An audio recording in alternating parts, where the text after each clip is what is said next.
नाथ नारायण वासुदेव, हे नाथ नारायण वासुदेव। श्री कृष्ण गोविंद हरे मुरारे, हे नाथ नारायण वासुदेव। श्री कृष्ण गोविंद हरे मुरारे, हे नाथ नारायण वासुदेवा। गीता में उपदेश सुनाया, गीता में उपदेश सुनाया। तूने सोया विश्व जगाया, तूने सोया विश्व जगाया।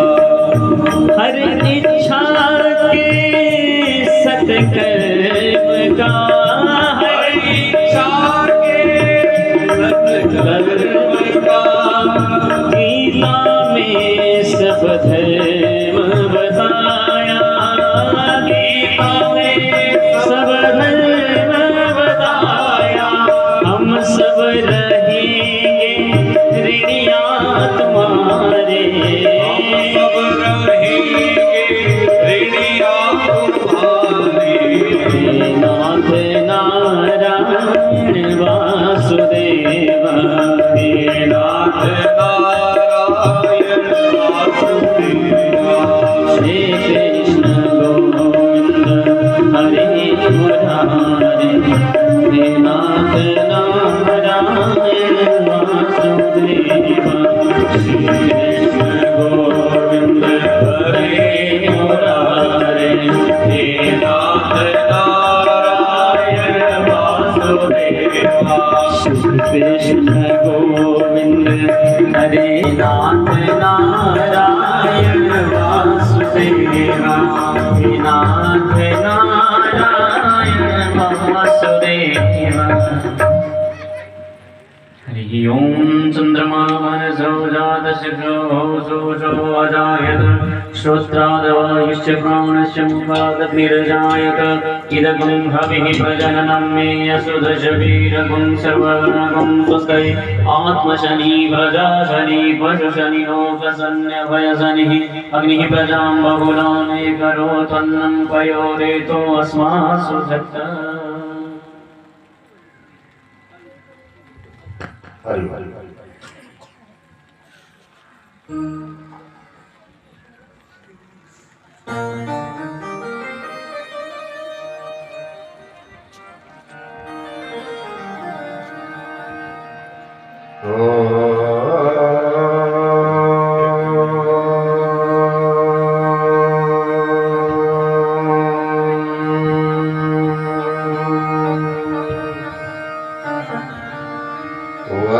वर्णानामर्थ संघानां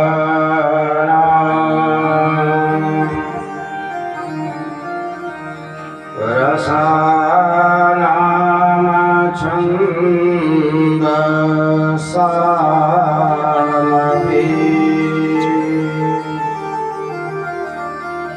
मंगलानां च करतारो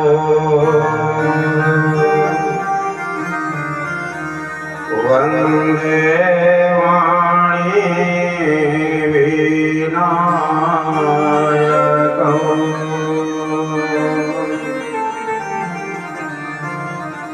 वसुदेवसुतं देवं कंसचाणूरमर्दनं।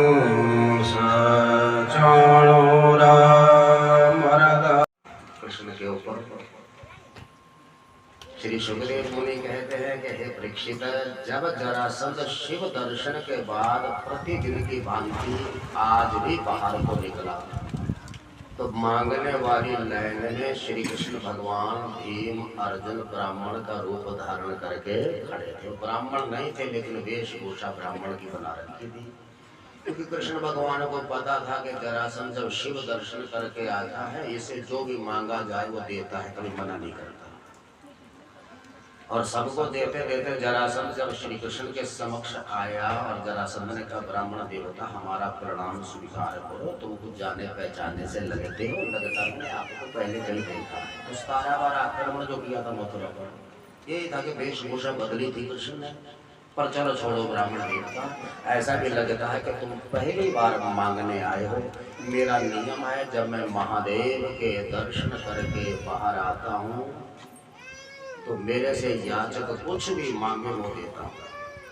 मांगो तुम्हारी क्या कामना है। कृष्ण ने कहा राजन आपका बहुत नाम सुना तब मांगने आए, वैसे मांगना नहीं चाहिए, पर दाता के दरबार में बिल्कुल मांगने आता है। हमको पहले वचन दो कि हम जो मांगेंगे आप दे दो। जरासंध ने कहा मैं वचन देता हूँ, जो तुम मांगोगे तुम्हें दूंगा, पर पहले तुम सच बताओ कि तुम हो कौन, तुम्हारी वाणी ब्राह्मण वाली नहीं। जरा कहते बुढ़ापे को, 90 साल का बूढ़ा आदमी चाहे पढ़ा लिखा है चाहे अनपढ़ है तो उसके पास अनुभव का ज्ञान है। उसके सामने ना अपरिचित आदमी 2 शब्द भी बोल दे तो उसके शब्दों से ही उसके कुल गोत्र जात स्वभाव का पता लगा देता है। जरासंध कहता तुम ब्राह्मण नहीं हो, वेशभूषा तुम्हारी ब्राह्मण की, पर वाणी जो है तुम्हारी ब्राह्मण वाली आई है। मैं वचन देता हूँ जो तुम मांगोगे तुम्हें दूंगा, पर पहले तुम सच बताओ कि हो कौन। इसलिए मैं हर कथा में कहता हूँ बूढ़े आदमी के पास एक ही गुण है, उसके पास अनुभव का ज्ञान है। जवान के पास भी एक ही गुण है, उसके पास शक्ति है, बाकी वो कामनाओं का सताया हुआ दुर्गुण ही दुर्गुण है। और बच्चे के पास भी एक ही गुण है, उसके पास सीधा साधा भोलापन है, वो अंदर से बिल्कुल साफ है, पर बाकी अब गुण है अज्ञान ही अज्ञान है। मैंने शायद पहले भी कहा आपको मिलने के लिए कोई बच्चा आंगन में आए है, कोई आदमी मिलने के लिए आंगन में आया और आपने कहा बच्चे से कि इसको बोलते पिताजी घर में नहीं, वो अंदर से आके वैसे ही बोल देगा अंकल अंदर पिताजी ऐसे बोल रहे हो घर में नहीं, क्योंकि वो सरल है, वो बात बना के नहीं जानता है।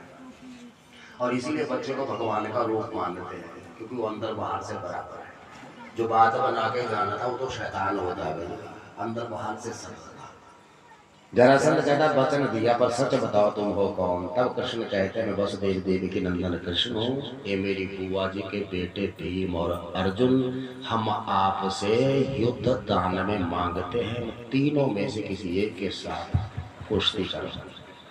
तो भीम और जरासंध की कुश्ती हुई थी लगातार 27 दिन तक, पर 10,000 हाथियों का बल रखने वाला भीम भी जरासंध को पराजित नहीं कर सका। बुढ़ापा इतना बलवान है।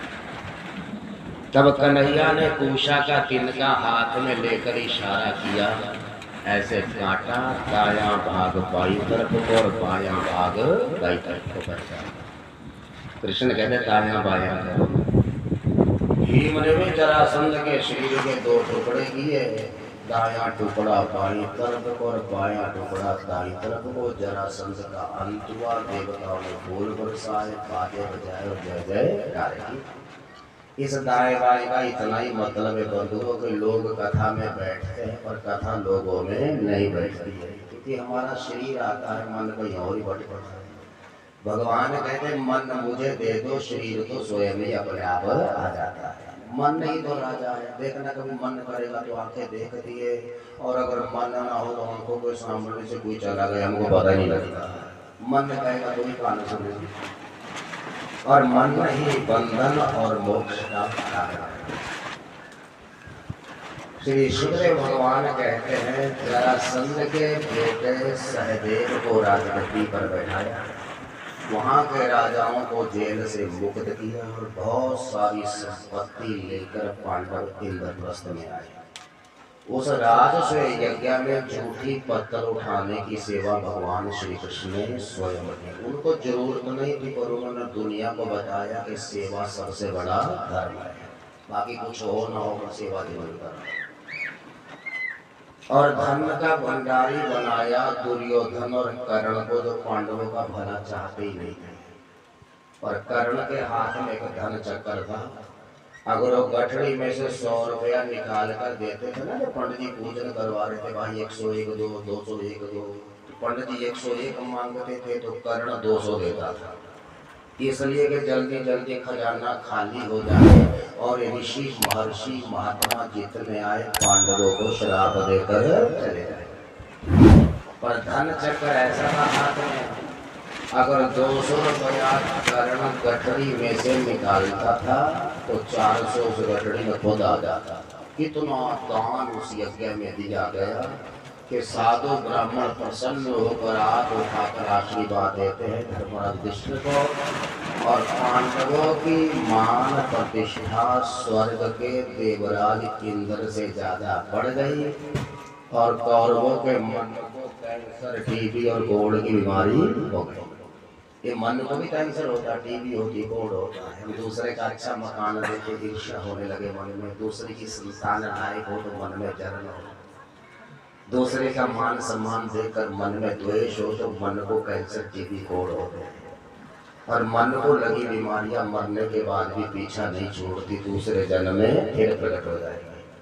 इसलिए हमारा भागवत कहता है कि मन को एकाग्र करना तो सरल है, पर मन को पवित्र करना बहुत कठिन काम है। और मन पवित्र हो गया तो हमारा कल्याण हो गया। कहीं ना कहीं वासना में काम, क्रोध, लोभ, मोह, मद, मत्सर, अविद्या, ईर्ष्या, द्वेष फंसा रहता है। अब उसी अध्ययन में सवाल उठा कि भगवान किसको माना गया, तो बहुत भी हमारे यहाँ तो कृष्ण भगवान साक्षात परमात्मा है। उसी यज्ञ में दंत रखकर शिशुपाल, वही राक्षस आए कि शिशुपाल लगा कृष्ण को गालियां दे। देखो एक नियम था शिशुपाल का, ये भी कृष्ण भगवान की बुआ का ही बेटा था शिशुपाल। एक नियम था इसका, सुबह उठ करके 99 गाड़ियां तो देता ही देता था भगवान को। लोग स्तुति करते थे, गाड़ियां देता था और देता भगवान को। आज ये 100 पार कर गए और कृष्ण भगवान ने इसका सिर चक्कर से काटा। इसके शरीर से दिव्या ज्योत प्रकट हुई और भगवान में समा गई। धर्मराज विष्णु को शिशुपाल की मुक्ति देखकर बड़ा आश्चर्य हुआ कि जो भगवान को गालियां देता भगवान उसको भी मुक्त कर देता है। तो नारद जी ने कहा कमवा दयालुम शरणम ब्रजेमा। अरे इतना बड़ा दयालु वृंदावन में और कौन होगा, तू गाली दे, जहर पिला, दूध पिला, मक्खन पिला, स्तुति कर, सबके ऊपर कृपा करता ही करता है। तो कहते मेरी शरण में आ, अगर गाली भी देनी तो भी मेरे को दे, स्तुति भी करनी तो भी मेरी कर। जगत की तो स्तुति करेगा तो भी घाटे में, गालियां देगा तो भी घाटे में। जो कुछ करना करो यद्यत सकलम परस्मै नारायण यदि समाधि, वो सब छोड़ दे। जब शिशुपाल का सिर छेदन हो गया तो उसका भाई दंतवक्र अन्य राक्षस को यज्ञ छोड़कर भाग गया। और पौंड्रक नाम का राक्षस राजा 2 हाथ अपने लकड़ी के बनाकर खुद को कहता कि मैं हूँ वासुदेव भगवान, वो ग्वाला थोड़ी है भगवान। और माया भी युद्ध करके द्वारका को नष्ट भ्रष्ट करने लगे। यहाँ भगवान ने पांडवों का यज्ञ संपन्न किया और संपन्न करने के बाद जब वो रात को सोए तो उनको अपनी द्वारका समुद्र में डूबती थी स्वप्न में। अनुमति हो तो मुझे लगता मेरी द्वारका को खतरा बहुत है, मैंने बहुत बुरा स्वप्न देखा तो मैं जाऊं। तो बुआ ने अनुमति दी। तो कृष्ण बलराम द्वारका को आए। रास्ते में भगवान श्री कृष्ण रथ से नीचे उतर गए और बलराम की रथ लेकर द्वारका को गए। मेरे कन्हैया ने माया रूपी युद्ध करके सब राक्षसों का अंत किया। फिर भगवान श्री कृष्ण द्वारका पहुंचे और देवताओं के मिस्त्री जो है विश्वकर्मा उनको बुलाया। जो युद्ध में द्वारका जीर्ण शीर्ण हुई थी उसका जीर्णोद्धार करवाया, मरम्मत करवाई। अब भगवान बलराम अपने परिवार के साथ में द्वारका में रह गए। एक दिन बलराम ने कहा कन्हैया चलो वृंदावन होकर के आते हैं, बहुत वर्ष बीत गए, कभी वापिस गए। कृष्ण की मोटी मोटी आंखों में पानी आ गया। मेरा कन्हैया कहता दाऊ भैया बहुत मन करता मैया यशोदा बाबा को पांगना ग्वाल बाल गाय बछड़ों से मिलने का, पर मैं नहीं जा सकता, तुम जाओ। अरे कन्हैया तुम क्यों नहीं जा सकते? बोले मेरा तो टब्बर ही बहुत बड़ा टाइम नहीं लगता। बोलो जय श्री कृष्ण। इतना बड़ा परिवार हो जिसका किसी को स्लेट चाहिए, किसी को स्लेट की चाहिए, किसी को तख्ती चाहिए, किसी को कलम चाहिए, किसी को कॉपी चाहिए, कहाँ वक्त लगेगा तो बोल जाएगा।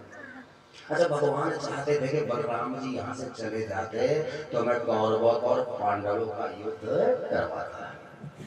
अगर बलराम जी वहां रहते कौरवों का पक्ष में भी तो उनका खेलना दुर्योधन है और ये तो अधर्मी है, इनका तो नाश होना ही चाहिए, इसलिए बलराम जी को भेज दिया वृंदावन को। और बलराम जी वृंदावन में गए, कुछ समय वहां रह गए, वहां से तीर्थ यात्रा को आगे निकल गए।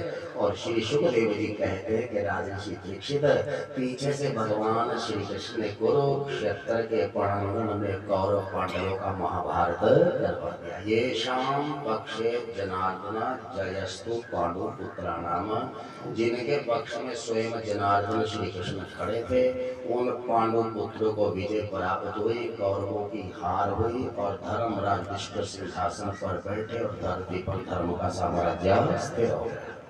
अब आगे श्री सुखदेव जी राजा परीक्षित को सुदामा का पावन चरित्र सुनाते हैं। कृष्णस्यासीद सखा अष्टितः ब्राह्मणो ब्रह्म विद्यमा विरक्त इंद्रियार्थेषु प्रशांतात्मा जितेंद्रिया।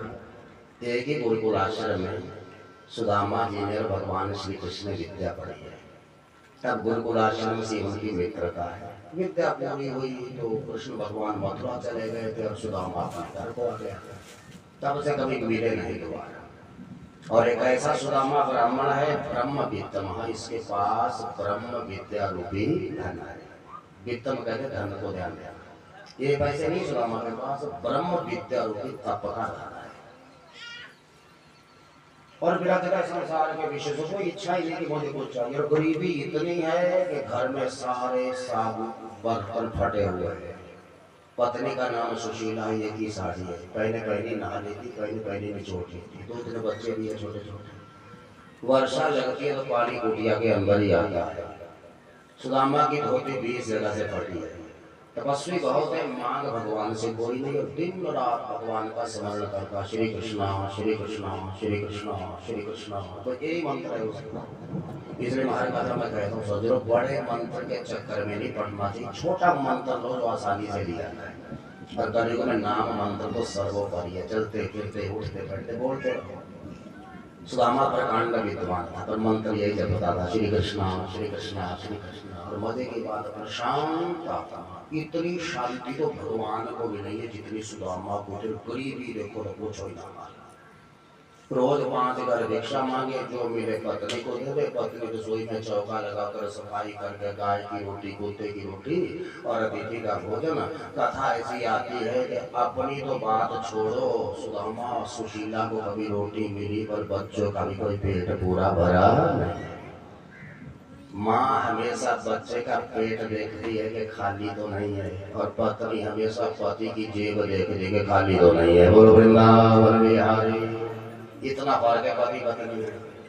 है दोनों नारी, एक शोषण करती है, एक पोषण करती है। माँ बच्चे का पोषण करती है और पत्नी सारी जेबें खाली कर देती है, शोषण करती। मिले नहीं धोए तो मैं नहीं देखा, इसमें तो कुछ भी नहीं था भाई। रूप तो देखो, भगवान ने कैसी प्रकृति की देन बना रखी है। अगर आप माँ के रूप में पर नारी का दर्शन करोगे तो आपका पोषण होता रहेगा, बल का भी, बुद्धि का भी, विद्या का भी, धन का भी, ओज का भी। और अगर दूसरी दृष्टि से देखोगे तो आपका शोषण होता चला जाएगा। रूप ये की है, किस रूप में कहाँ खड़ी है। पति जब भी घर में आए तो जेब भी टटोलती है, खाली है कि लेके आया कुछ। और माँ बच्चे का पेट टटोलती है, खाली तो नहीं, कुछ बढ़ा दो इसको। इतना फर्क तो है। माँ तो माँ ही की सुशीला, उसको पता है कि बच्चे को पूरा पूरा भोजन मिलता नहीं, पर करे क्या, घर में गरीबी बहुत और मांगती कुछ नहीं थी पति से। कभी आशा ही नहीं सोचती भाई अपने कर्मों का फल है, भगवान को भी क्या दोष देना, जो कमा रखा उसी का दंड भोग रहे, अब आगे के लिए अच्छा काम करे। और पति ऐसा, बस भगवान का नाम 5 घर भिक्षा मिला तो भी ठीक, ना मिला तो भी ठीक, चला हुआ अपना बढ़िया है। प्रणाम श्री कृष्णा श्री कृष्णा। और अपने परिवार को बैठाकर जैसे अपनी तपस्या से वक्त लगे ना, सुदामा अपने मित्र श्री कृष्ण की कथा सुनाते थे। मेरा मित्र ऐसा है, सुना है द्वारकाधीश बना है, बहुत बड़ा आदमी है, उसका मकान सोने का है, हीरे मोतियों का है, रत्नों का है। एक बार ऐसी घटना घटी, श्री सुखदेव जी कथा सुनाते हैं कि परीक्षित 3 दिन और 3 रात वर्षा चलती रही तो सुदामा भिक्षा मांगने नहीं जा सके। 3 दिन से घर में बच्चे भूखे हैं। 14 दिन वर्षा बंद हुई तो सुदामा नित्य कर्म से निवृत्त होकर चला भिक्षा मांगने के लिए। तो सुशीला ने कहा, कहाँ जा रहे हो महाराज? बोले तो ब्राह्मण भिक्षा मांगने। बोले यहाँ को ना जाओ, यहाँ को जाओ। क्या मतलब? बोले आप कथा में सुनाते हैं कि द्वारकाधीश मेरे मित्र है, तो आप द्वारका जाना। सुदामा की भड़कुटी चढ़ गई, तेरे मन में लालच पैदा हो गया, मैं भिक्षा मांगने मित्र के घर में जाऊँ। सुशीला रो पड़ी, प्राणनाथ मैं अपने लिए नहीं कह रही हूँ, परिवार के लिए कह रही हूँ। आप नहीं जानते स्वामी, जिस तवे पर मैं रोटी बनाती हूँ वो तवा भी फूटा हुआ है। भिन्न भांडम कलिम प्राहु खटवायाम चतलक्ष।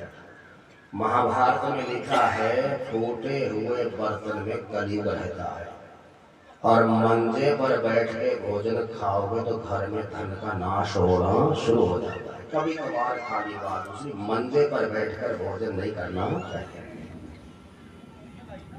आप क्या जानो प्राणनाथ, सर्दियों के दिनों में मैं बीच में आग जलाती हूँ और अपने बच्चों को ऐसे सेकती हूँ जैसे लोग रोटियां सेकते। कपड़े ही नहीं, मैं नहीं कह रहा हूँ, कह रही हूँ मांगना अपने मित्र से। पर आप ही तो मुझे कथा में सुनाते हो कि मेरे मित्र कृष्ण का कोई दर्शन भी कर ले तो बिना मांगी उसको चारों पदार्थ मिल जाते हैं। ना मांगना मैंने कब कहा, पर दर्शन करने में क्या बुराई है? सुदामा को भी लगा कि जब से गुरुकुल आश्रम से बिछड़े तब से कभी मिले ही नहीं। आगे बढ़ के सुदामा की और कहा, सुशीला मन तो मेरा भी बहुत करता है कि अपने मित्र कृष्ण का दर्शन करूं, पर क्या है? बोले मित्र के घर में खाली हाथ नहीं जाते, पर घर में तो कुछ है नहीं। सुशीला ने कहा आप तैयार हो जाओ, मैं मांग के आती हूँ, ना जाने गांव में कोई भगवान के नाम पर दे दे। सुदामा ने कहा मुझे क्या तैयारी करनी है, मैं तो इधर को लगाया तो उधर को चला गया।